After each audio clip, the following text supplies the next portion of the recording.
नमस्कार मंडळी, मी संदेश. शिमगा रत्नागिरीचा मध्ये आज आपण बघणार आहोत पालखीला रूपं लावणे. फाल्गुन शुद्ध नवमीच्या दिवशी आमच्या पंचक्रोशीचे ग्रामदैवत श्रीदेव लक्ष्मीकेशवाच्या पालखीला पणसोप येथील मंदिरामध्ये रूपं लावण्याचा कार्यक्रम असतो. रूपं लावणे म्हणजेच देवाच्या चांदीच्या मूर्त्या आहेत त्या पालखीमध्ये बसवल्या जातात. नंतर पालखी सजवली जाते.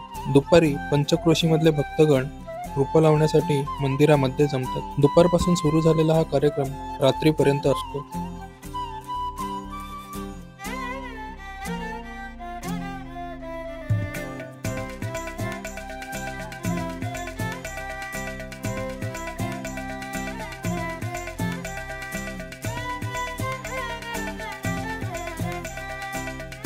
रूपं लावून पालखी सजवली जाते व आमच्या ग्रामदैवत श्रीदेव लक्ष्मीकेशवाच्या शिमगा उत्सवाला सुरुवात होते. नंतर रात्री मंदिराभोवती ढोल ताशांच्या गजरात 5 प्रदक्षिणा होतात. पंचक्रोशीचे भाविक ढोल वाजवत बेधुंद होऊन नाचत असतात.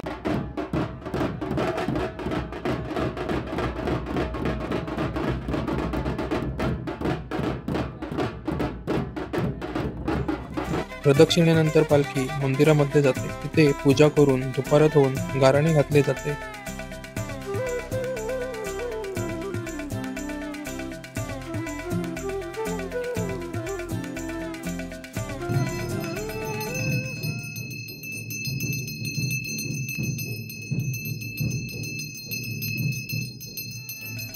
पालखी चिवरीची होळी असते तिकडे होळीच्या होमासाठी जाते.